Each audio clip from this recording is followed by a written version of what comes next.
check check check，这样子怎样？可以哈。哦，好，谢谢。拿近，OK，好，不拿近太大声了，我 too loud too loud too loud too loud too loud test test，资料。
Good.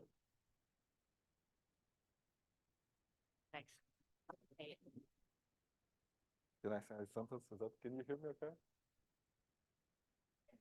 Mhm.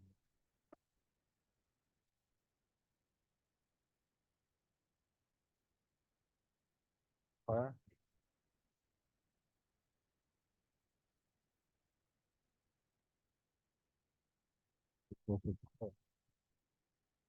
Really?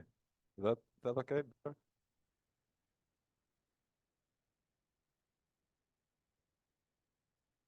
Thank you, Vicky, for asking me to say a few words.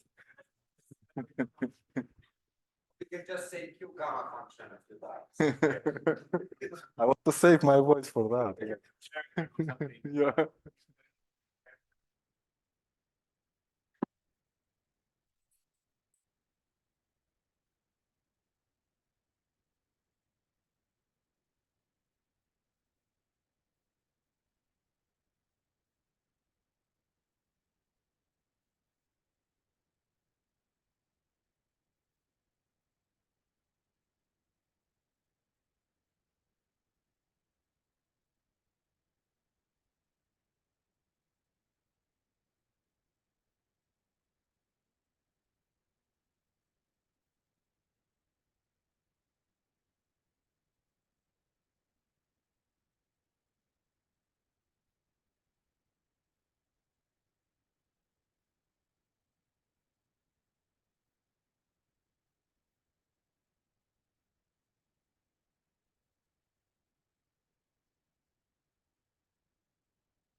if John is here, we can start.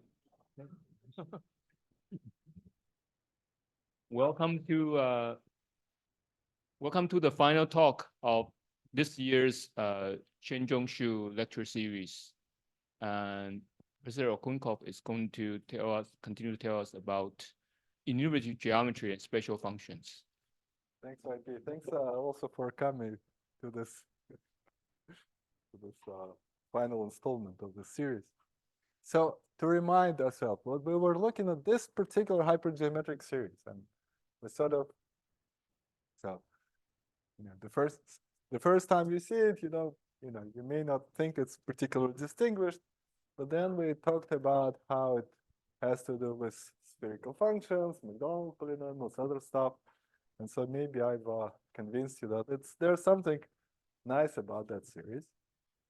And then our next, right, in particular, it has this very interesting symmetry. Once you make it terminate, and it has this very interesting symmetry. And if you don't make it terminate, that still has an interesting property that it solves the same Q-difference equation in A and Z. The function is not really symmetric in A and Z, but it solves the same Q-difference equation. So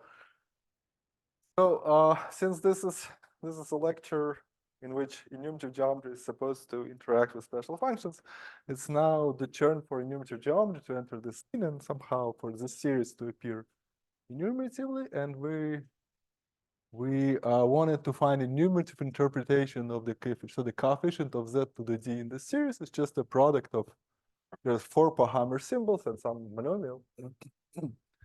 And what we did first is we looked at the denominator of this particular expression.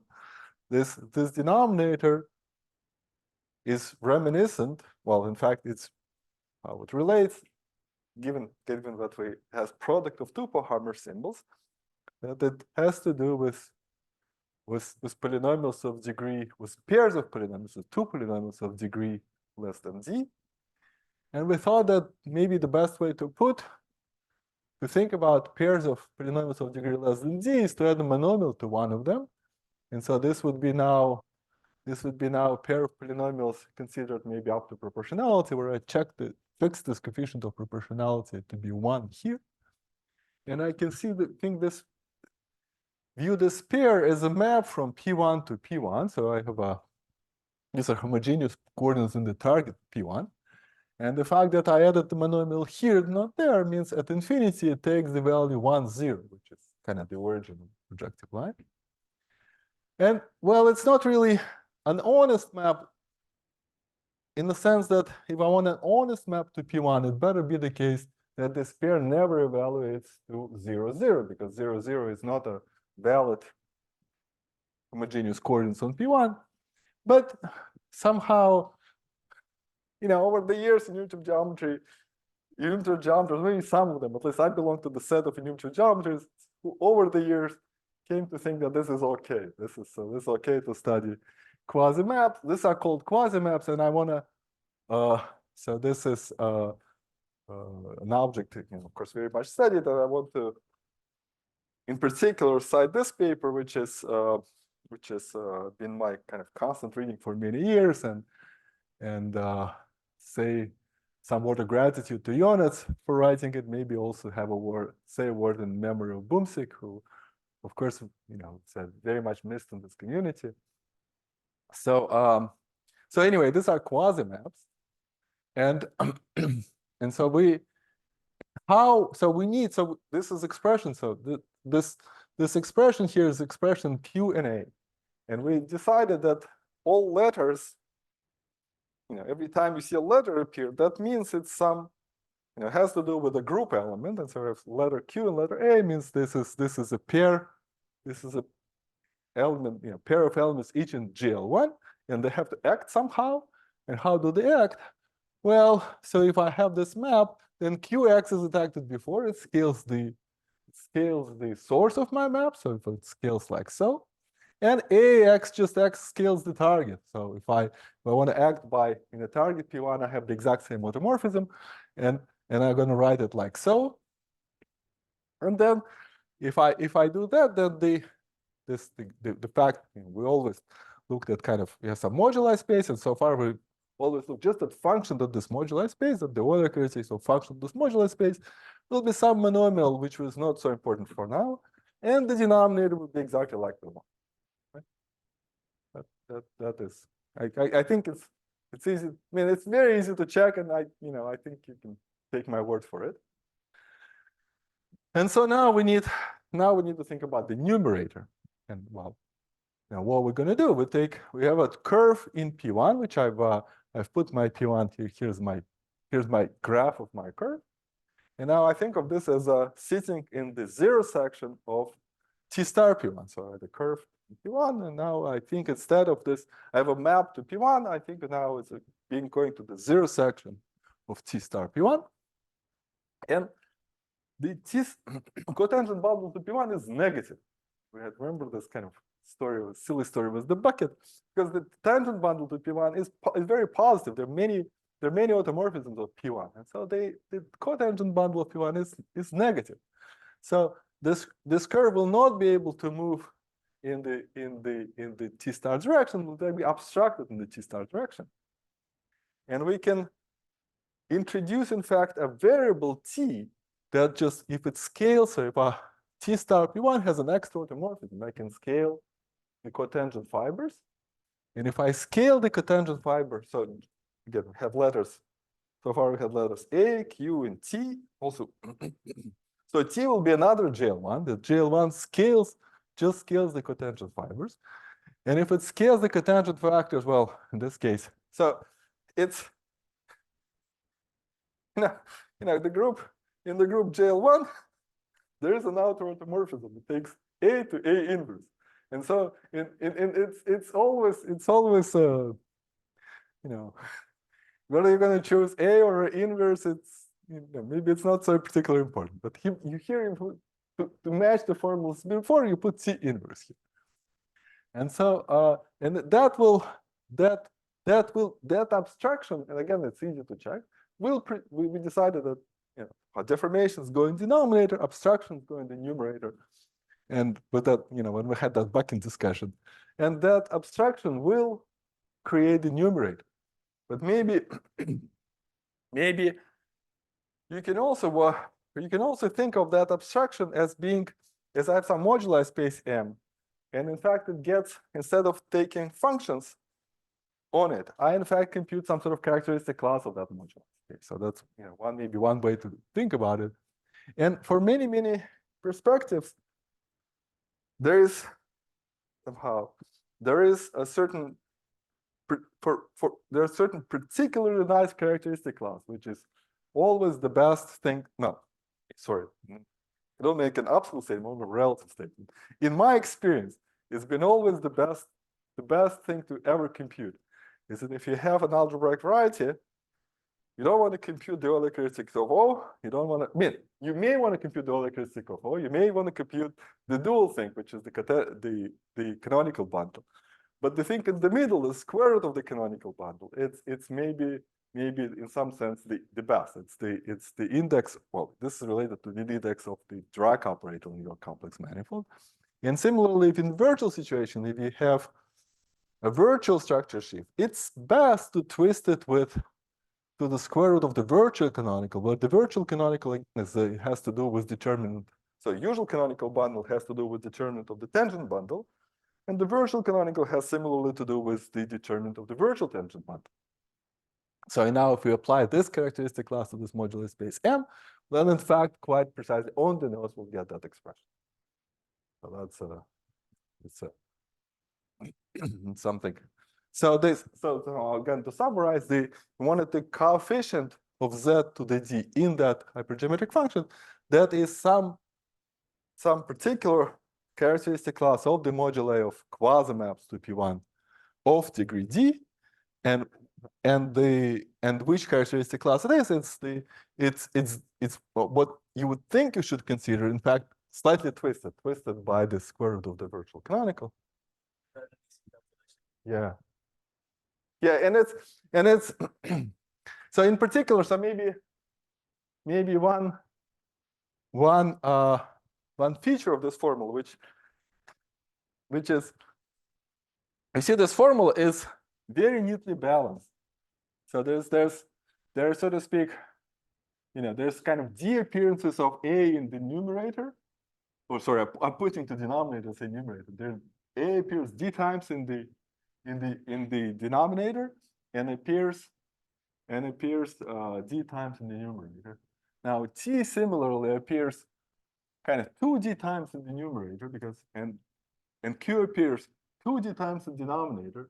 And so to balance this thing, I have q over t to the power d. So that's exactly it. So this is what I'm going to actually maybe stress on the next transparency, is that the introduction of this virtual K inverse means that anytime you have a formula like so, then in fact you should balance it. First, you should balance it like that. Now that's so first of all, you have all expressions that kind of balanced like so, but then in our case, since we're going to the cotangent bundle, we have some P1 and then cotangent bundle to P1. This forces the abstractions to be dual to deformation up to a twist. And that twist is precisely T over Q. And what does it mean, abstraction dual to deformation? Means this every term here matches the term there, where I have to take, I have to Q here, I have to put T there. So this is yeah. That calculation is the form of the cotangent bundle that you use, O minus 2, or is it 2, I mean O minus 1 here and some O minus 1 minus O? Like what you get from the Euler sequence. I think it's the usual cotangent bundle. So it is with O minus 2, I think, yeah. Okay. But I don't think it matters though. In K theory, I don't. Yeah, I don't think it matters. Yeah. So more importantly, you cannot. So you see the formula here is not only it's kind of. So it balances in two ways. It balances in kind of every letter appears as many times in the numerator as it appears in the denominator, and also everything that appears in the denominator is exactly mirrored by the numerator. We have to take a factor of q and replace it by a factor of t.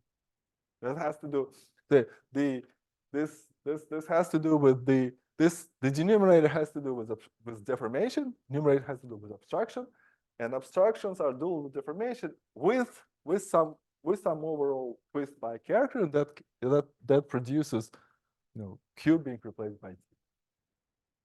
Bepi, do you have a question? Yeah, so I was wondering, so you said it's always behave better with this kind of a square root of Yeah. virtual control class. And so does it have anything to do with the fact that your common space is spread? Or So this is any kind of so if you have maybe some kind of Calabi-Yau 3 problem, but your 3 form is scaled with non-trivial character, or whatever, some kind of duality between deformation and abstraction scaled with non-trivial character, then you have this kind of really balanced, beautiful expression. And if you can think of your Calabi-Yau 3 problem as kind of going to some sort of moduli of sheaves of a surface, and then moduli of sheaves of a surface are kind of symplectic, and so then you have kind of that more specific setup when you have mapping to some symplectic manifold. I apologize for somehow we're discussing. It's a mixture of discussion. Is a mixture of really basic things about counting powers of Q and T, and maybe some more advanced notions, but they somehow all come together. So anyway, so this is right. This is there's so in particular. So in principle, when you study maybe some kind of DT theoretic PT theoretic, well, some kind of DT theoretic problem, if you study it in K theory, it's always a great idea to put that square root of the virtual canonical down, and then we have really kind of things which are nicely paired in the numerator denominator with a twist like this. Yeah. And so it remains, we so far we accounted for the variables a, q, t, and remains z, right? So z, this was the coefficient of z to the d. And so the old-fashioned way of saying that, we'll say that the hypergeometric function is the generating function for this count of quasi-maps to P1 as counted by degree. But maybe since I want every variable to come from some group action, I want to say it's the same thing slightly differently. If I count maps of all possible degree, that's a disconnected space. And the connected components are indexed by integers. In fact, they index for integers for a good reason. It has to do with the fact that my P1 is a quotient by JL1. JL1, representation of JL1 are integers. And so this, you should think of indexing the set not by degree, but rather z to the d. You should think of a representation that goes with that integers. So then you think of z as an extra variable that acts on the space, just sort of somehow acting. So the space, if I have a space on which has connected component graded by the lattice, that means in the direct sum of this Euler characteristic similarly graded by the lattice, that is to say I have an action, in this case an action of GL1 again. And so Z is another element of GL1 that acts in this Euler characteristic, that this space is graded. It tells me how this element Z to degrade is acting. So not still the same notion, still generating function, but it's I'd like every letter to be an element of some group, and so every one of them lives in their old GL1. Does that make sense? So okay, so the fact that now we go back to this kind of really. So we had one crucial feature of this function, which I think I really pedaled on it, meaning very heavily. So I think I probably got that point across.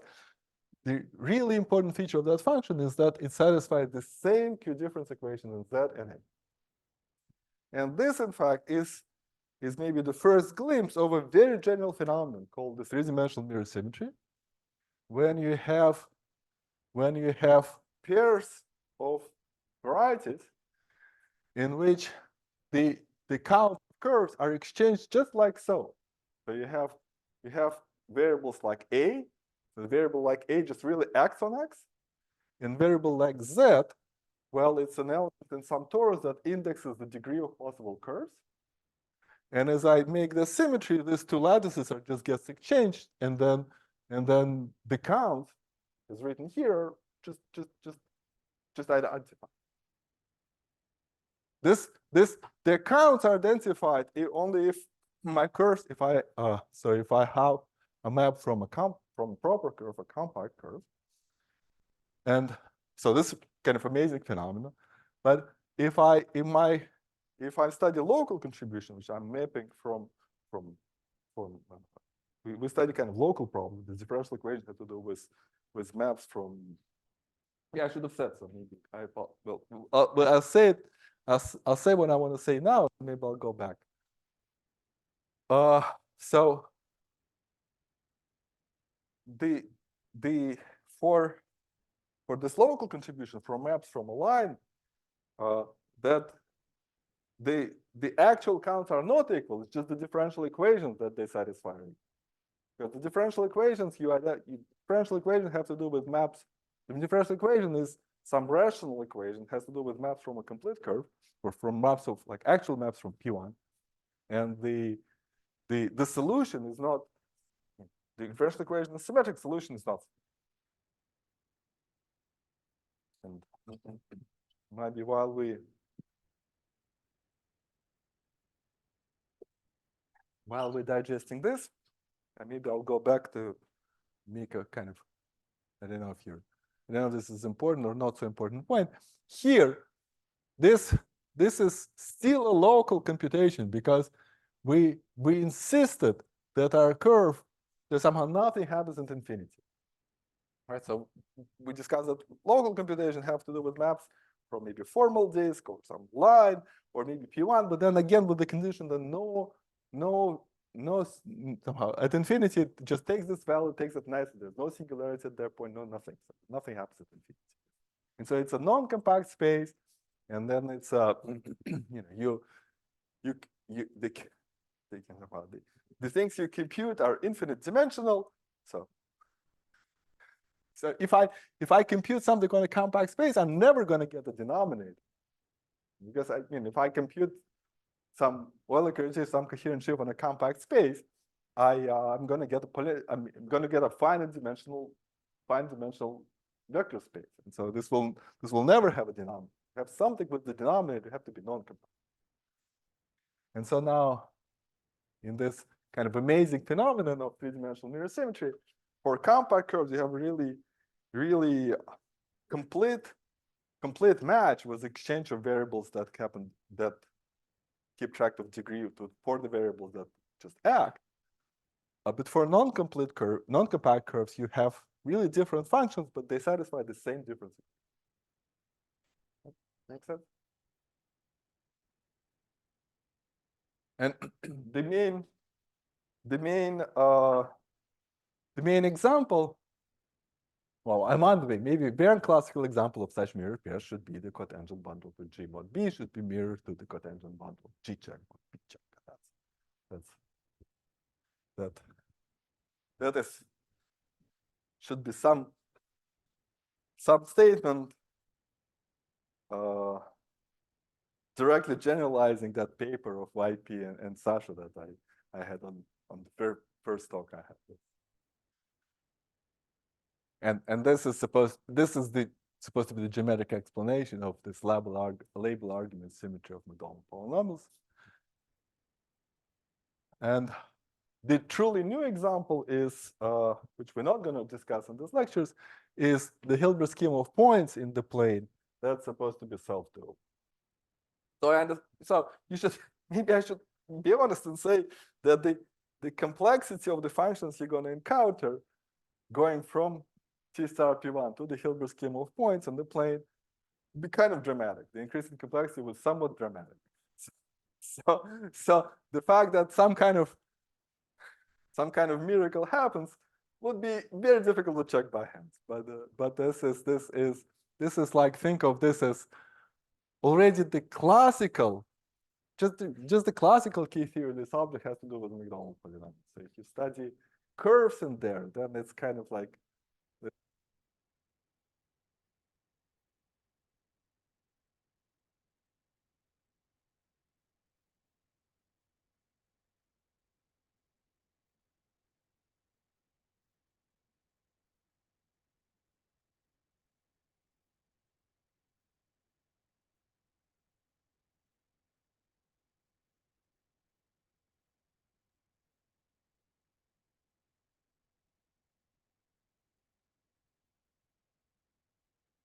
easy.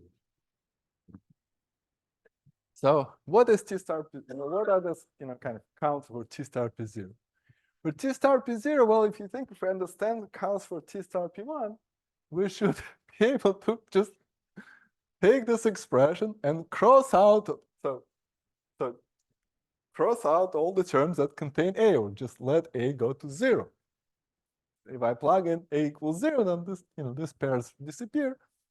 And if I want it similarly balanced, then instead of Q to the T, I may want to have some kind of square root. So this Q over T, I denoted by new quantity T check, which is really quite precisely is the T, the dual. So the dual T is given by a formula like so. And so this Q to the T, this is T check. And instead of being, since I crossed out these two terms, then instead of raising it to the power D, I now have to raise it to the power D over 2.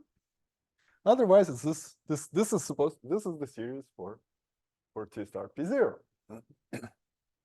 And if we look at we spent some time talking about the classical analog of the hypergeometric series for T star P1.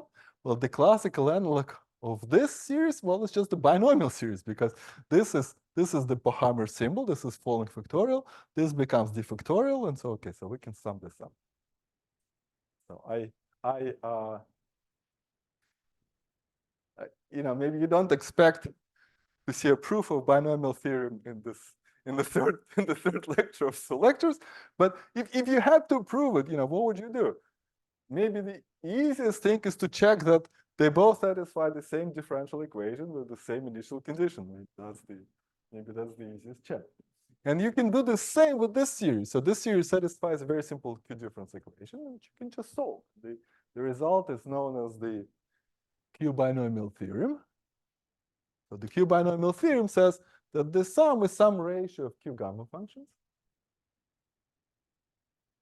this particular ratio. And now so this is distinguished. This particular ratio is distinguished by the fact that my original series, had to have a value 1 at z equals 0. So if I want to have the series have value 1 at z equals 0, this will be this solution. But if we want some more symmetric solution to the same Q-difference equation, what you can always do, you can always put Q gamma with some transformation. You can put it from the denominator to the numerator. Will be solving the same Q-difference equation. And this dual thing will be this thing. And now we have to remember again when we talked about Q gamma functions, we discussed that if Q gamma function is about maps from line to line. And if I have a product of some number of Q gamma functions, this is about maps from line to so many lines, the product of so many lines. Here this means that Q gamma function means I study maps from line to a square, and a square with the action where it acts on two somehow my variables. So T check, that is the T check is this dual T, and I mean it was what, Q over T, and so this is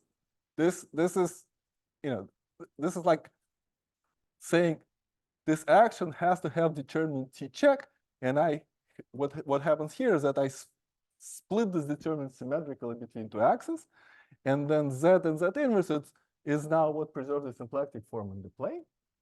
So this is a general element in GL2 written so that I took square root of its determinant and then I left the part in SL2. And so if that combination of Q gamma function, that has to do with maps from a line to plane with this weights. And so therefore, we have established the 3D mirror symmetry between T star P0 and the plane. That makes sense? And what is T star P0? The T star P0 thing, this generating function. So when we talked about T star P1, we talked about pairs of polynomials. Now, with P0 means instead of pairs of polynomials, we consider one polynomial. And this one polynomial has fixed leading term, just like had before, plus some terms there. And once I fix this leading term, what are my degrees of freedom? My degrees of freedom are just root of this polynomial. So when I study maps to T star P0, quasi maps to T star P0, I'm just counting unordered D tuples of points. Okay, so maybe I'll say it again. A quasi map to P0 of degree D is the same as unordered D tuple of points. Because a quasi map P0 is given by one polynomial whose leading coefficient are fixed, and so remaining degrees of freedom are the roots of this polynomial, so unordered D tuple of points. Or equivalently, you can think of this as just being I'm counting the ideals of codimension D. The Hilbert scheme of points we just discussed in transparency, that was some very interesting variety that was counting ideals in the ring of polynomials of two variables. But if I'm a ring of polynomial of one variable, every ideal is principal. So I'm just counting polynomials like this, and relative again, just counting the roots. And that's, by the way, is also what the zeta functions count. So when we had this parallel between, like the gamma, some limits of the gamma function appearing in the zeta function, that is actually not accidental, because the zeta function, if you think of what zeta function does, it just really counts the ordinary zeta function, Riemann zeta function, that counts integers. But integers are the ideals in Z. And if I want some general number field, then I have to count the ideals in the ring of integers of that number field. And maybe closer to the subject, and kind of Z to the degree thing, that's the normal data. And so the degree, so the quasi, and so closer to the subject of this conference, this function, so this function, what it does, it's also the how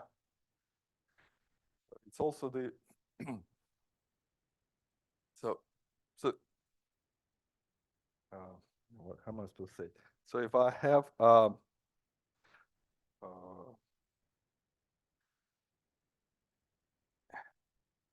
the first, so for those of you who attended the first lecture of this morning, in this first lecture of this morning, we had a discussion about universal ways to count curves in threefolds, and in particular, in all, in the nicest possible situation, you can count the contribution of a smooth one cycle to this curve count, and for in this universal way, which is, or DTPT way, what this contribution is, you have to look at the unordered, somehow for all D, you have to look at unordered collection of D tuples of points on that one cycle. There will be some manifold, and you compute its particular characteristic class, which is this characteristic. This characteristic class is the contribution of that one cycle to the TPT count curves. And therefore, you can say that this is that. So you have, well, here I, on purpose, I don't know, purpose or by mistake, I actually wrote it not smooth, so it gets more interesting. But anyway, suppose it were smooth. Then, so if it were smooth, then in PC theory, you'll just have a bunch of points running. So you counting unordered collection of D tuples of points, have some points running along that cycle. You might as well, since that computation is the same as maps to A2, you can trade this computation for, in fact, instead of allowing points to run along the cycle, you can allow the cycle to move in two more directions. Right? So that'll be exactly equivalent computation. So instead of studying any number of points running along the cycle, it's the same as to allow my cycle move in two more directions. And this is supposed to be the simplest instance of a general conjecture that says that any kind of DT count on threefold is in fact reduces to some other fivefold count. So there's any DT count on a threefold, there's a related simpler, in some sense, simpler problem about fivefold that is equivalent to that. And the example of that is if I have really a smooth curve and points running along that smooth curve, I can sum up the contribution of all these points by just allowing the curve itself to move into two more directions. And if I, again, we had again this morning we had also after the if you have instead of your cycle being smooth and reduced, you can have it n times the curve.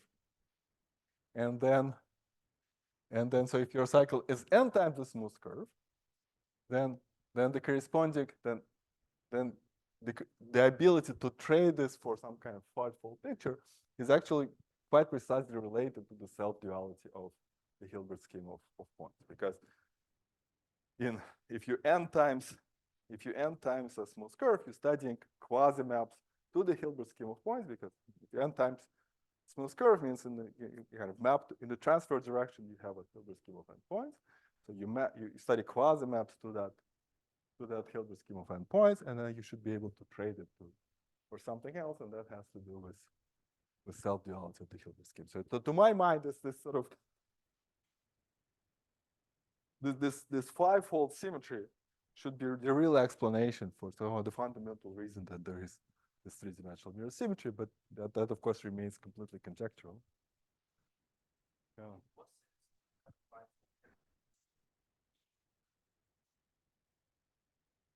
Because it's a finite count, somehow. So there are countably many modular spaces, and they all summed up into the contribution from one modular space.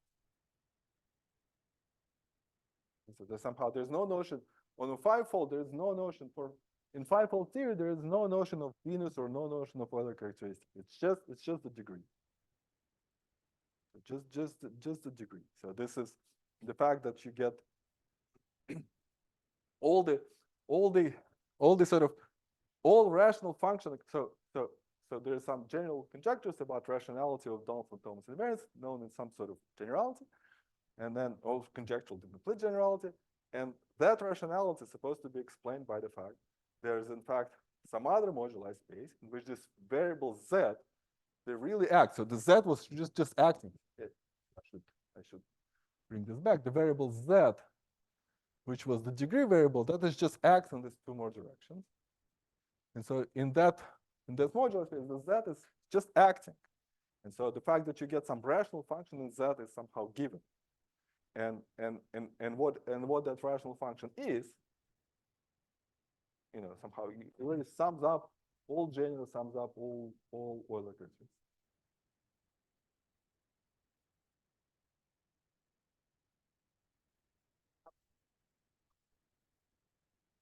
So the fivefold is crucial, yeah. So the fivefold has to be collaborative. So the threefold can be anything else. But the fivefold has to be collaborative. That's your sheet function theory. So to the extent we've seen, it cannot be. It has to be some modular space that's proper over Chow. And so our guess is that some kind of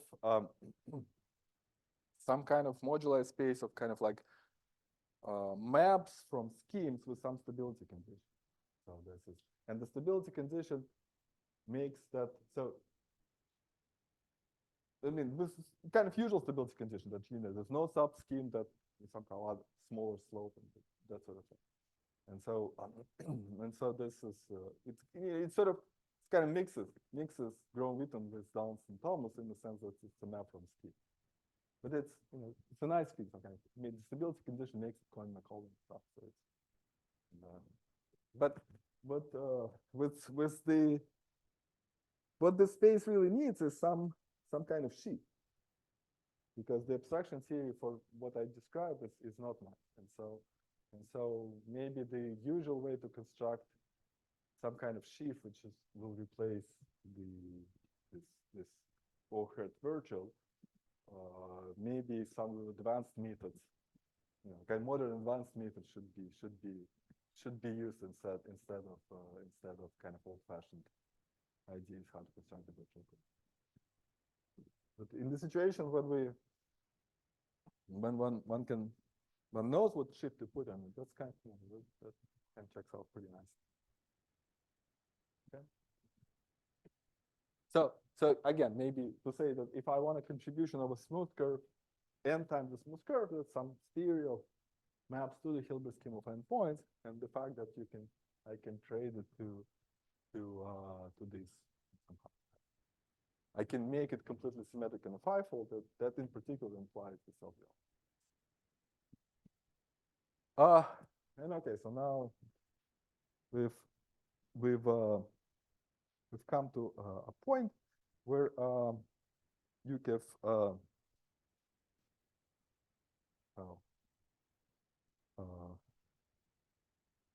people may want their money back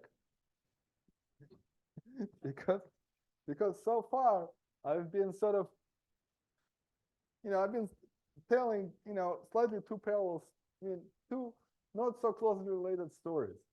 Because the one story was about special function, another story was about enumerative geometry, but we weren't learning so much about one from another. So there's kind of two parallel roads, which clearly lead somewhere. But now maybe maybe I'll try to explain one actual thing that is in which the enumerative geometry and special functions are united, which is useful. I consider useful. So it has to do with, it has fancy name, but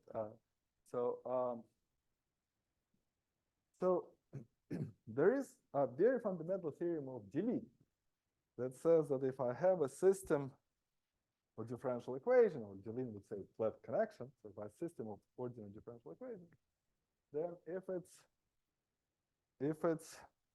well, say I'll somehow say it like so. If it's regular in each variable, then it's regular.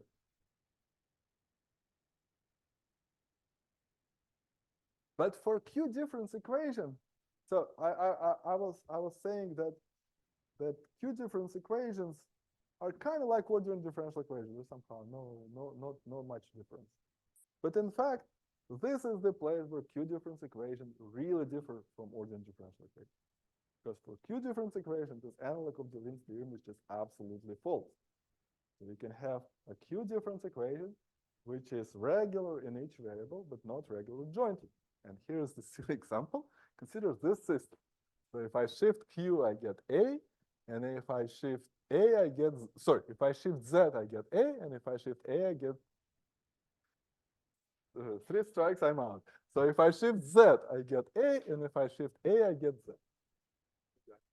Finally, I was able to read it correctly. And okay, so this is, so in each variable, this is a silly system. It's a constant. In each variable, it's a constant coefficient difference equation. So obviously, regular. And so, but it's not regular joint.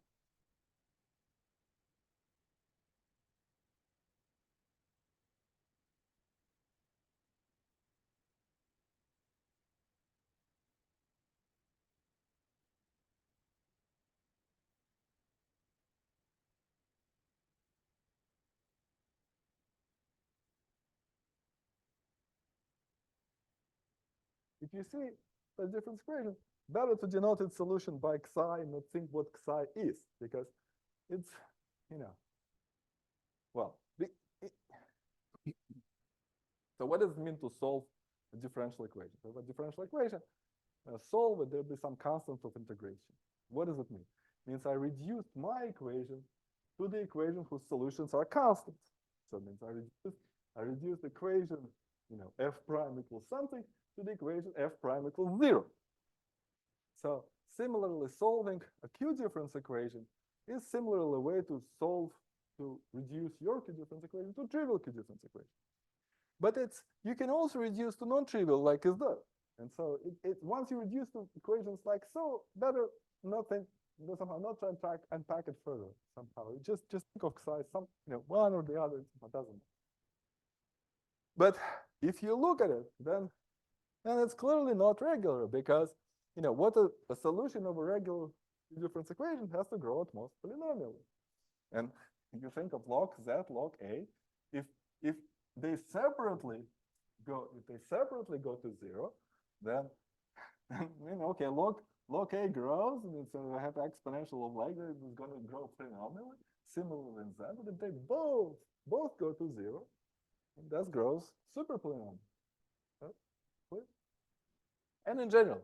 So you can have, if you have some Q-difference connection, it may have this phenomenon that it's regular in Z, regular in A, but not regular jointly, and this will manifest itself that then if I go, that both variables go to 0, then solutions go superpolynomial.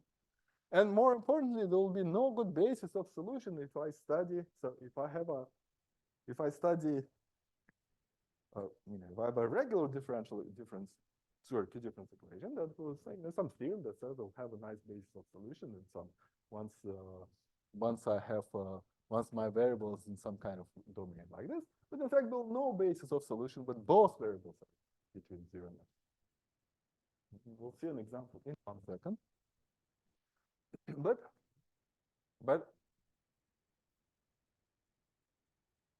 this failure, so you can consider the story I've been telling you as a failure or some kind of tear in the fabric of the universe, or some fundamental result of delete is no longer true.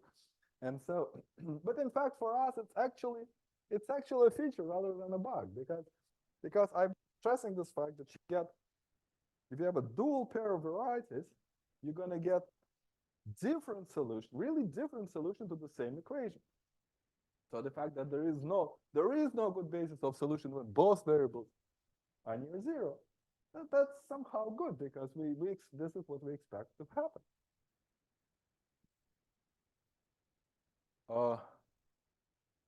And so what is it? So for us in this T star P1 example, so the function I wrote down that solved a second order Q-difference equation, and you can ask what's the other solution, and the other solution it's the same. There was some correct psi prefactors which we discussed. That psi is better not to think about what psi is, just psi solves some silly equation. Then the other solution is just you take A to A. And so that's a basis of solution. And so it has both of these are series in Z. And so in Z, it has no singularities until you get to a point. Well, this at some point this will have a singularity in Z. So this once you have a singularity in Z, then of course you have it at all multiples of Q. So it will have a geometric sequence of geometric series of singularities going to infinity. But near 0 in Z, you have no singularity. Whether you look at A, then in A you have all these poles, and so one of this solution will have a poles that go off to infinity, another poles. So depending on whether it's plus A or minus A, you'll have either a sequence of poles in this infinity, the infinity, or it goes to. And so there's really, so again, the structure of this solution with poles in two variables is that in Z it has no poles near 0. In A, it has one solution is actually holomorphic near 0, and one solution has poles going to infinity. Another solution has poles going to 0. There is no basis of solution which is holomorphic in some. I said there's no basis of solution which is holomorphic for when A and Z are both small, and which is you can just. Okay. And so it's really different thing. And if you flip Z and A, then of course you just transpose this diagram, you have a different thing. That's clear?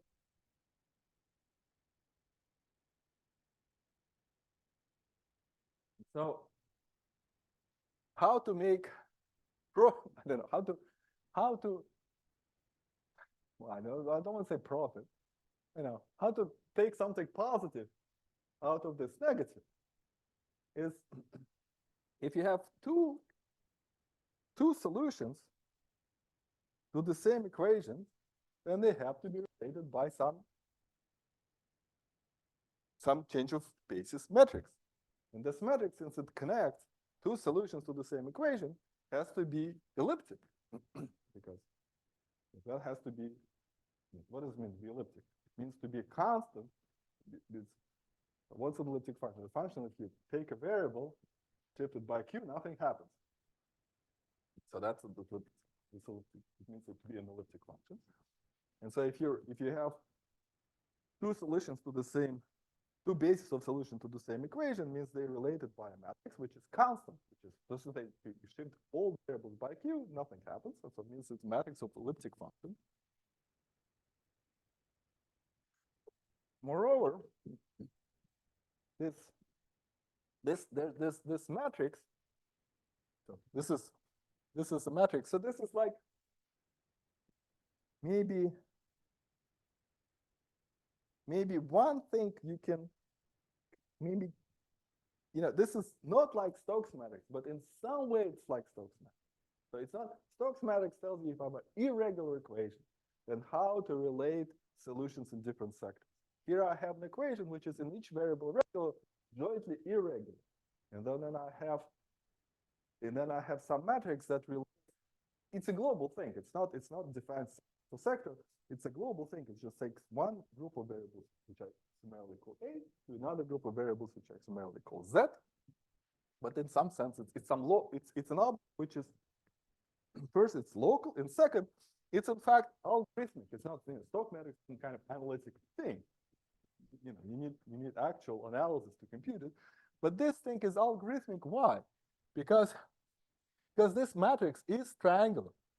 But this is, I told you that one of these solutions is actually regular near where I want.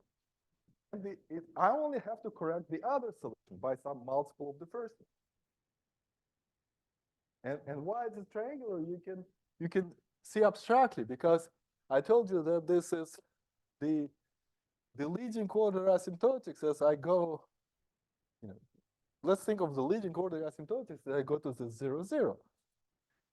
All that stuff will grow at most polynomially. It's this stuff that determines the leading order asymptotic, but this stuff is somehow, doesn't, in that stuff, in this expression, where was that? In this expression, Z and A or they're symmetrical.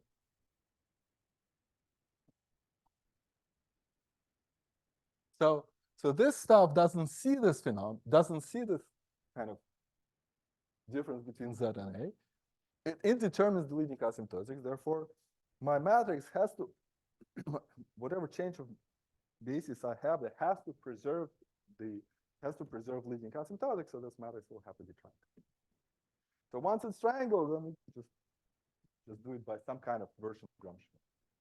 Just you need to kill a pole. Okay, means you find an elliptic function with a given pole. There's a unique set. Okay. And so it's some matrix. And now I claim this matrix actually can explain it geometrically. And why? So maybe this is a philosophical remark first, is that you can use geometric arguments to prove many different things. But if I kind of in elementary analysis in combinatorics, if I had to name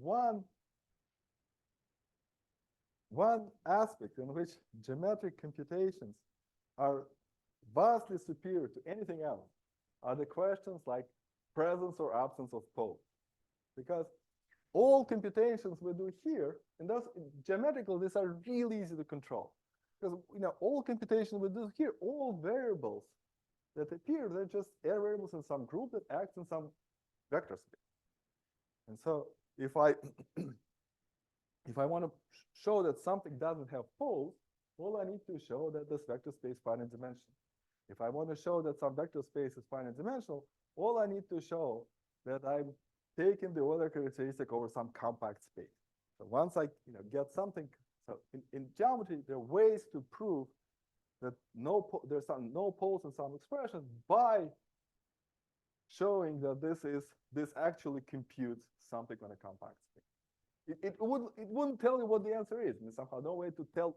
Very hard to say what the answer is, but you would know ahead of time that there is no poles.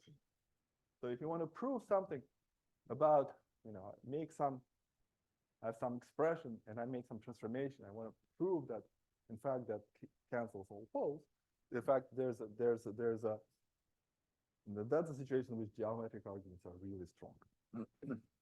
And so from this perspective, we've studied this problem with Mina Aganagic, and we came up with some so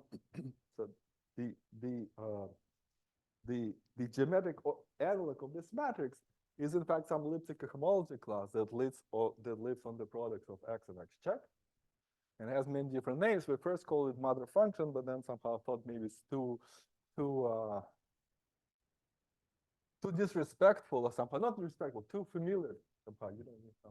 You have to show more respect, so we call it duality interface eventually. And it's somehow it's elliptic homology class which has a very simple characterization. So this is maybe not the time to discuss it, but it's not something to define it. I mean, to study it, okay, maybe hard, but to define it, it's or characterize it, it's easy.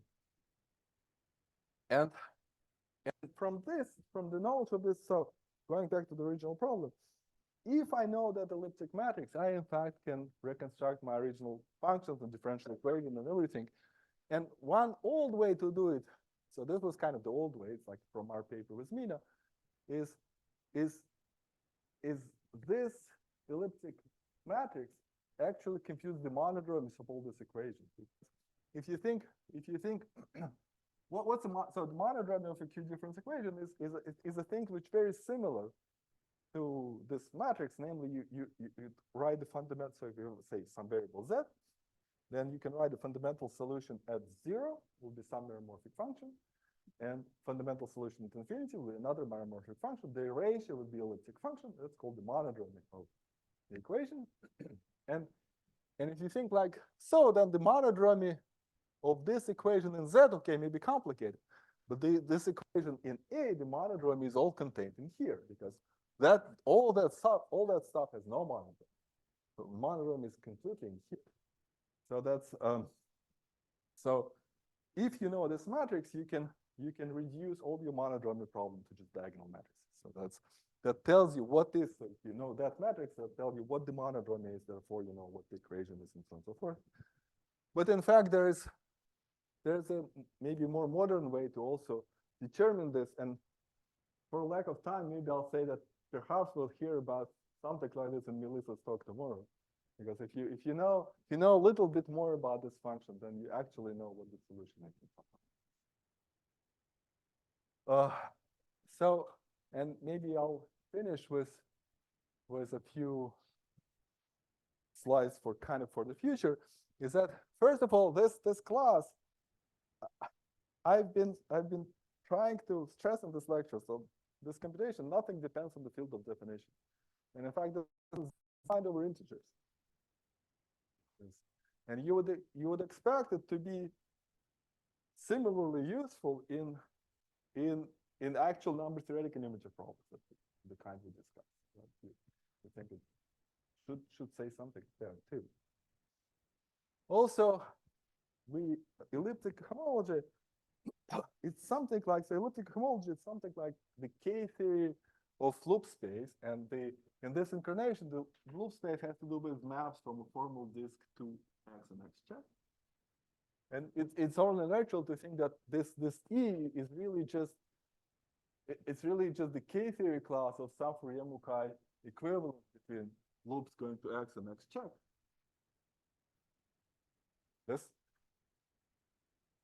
That would be quite a bit more difficult thing to study and control, but the beauty of elliptic definition is just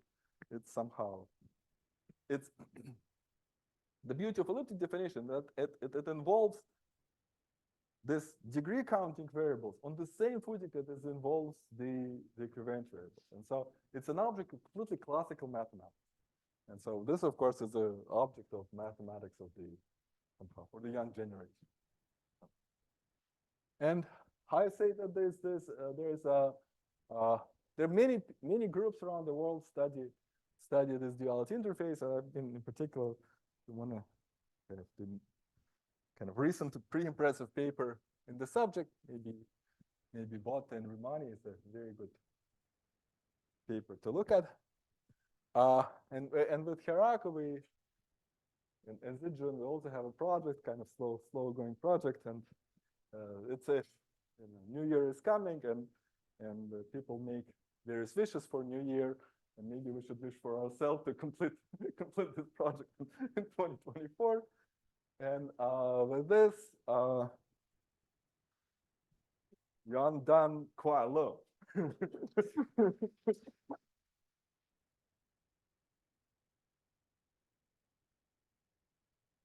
you very much, Andrei, for a wonderful series of lectures. Any questions from the audience? Is there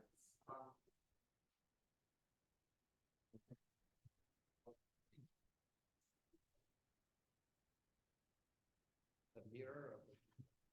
Oh, Heroku has a whole theory about it. So yeah, so yeah, I don't know. Maybe I redirect this question to Heroku. Okay, so your answer is go ask Hiraku. Well, we can all ask him, but maybe you can ask him separately.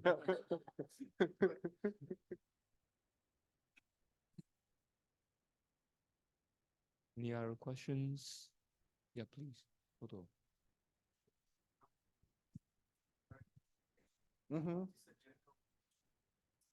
So what is classical bispectrality? Bispectrality means when you have kind of like a so you have some special special function, some like some kind of eigenfunction, some operator that has like a spatial variables, like we had Z, something which is kind of like in space, and also has a label, tells you which number of the eigenfunction or where in the spectrum I say, which is kind of A.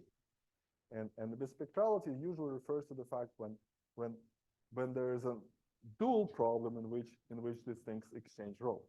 So that's what people use. I mean, I use bispectrality in this sense of the word. So when the label of the eigenfunction and the argument of the eigenfunction, they in fact exchange. They can be exchanged to some dual set.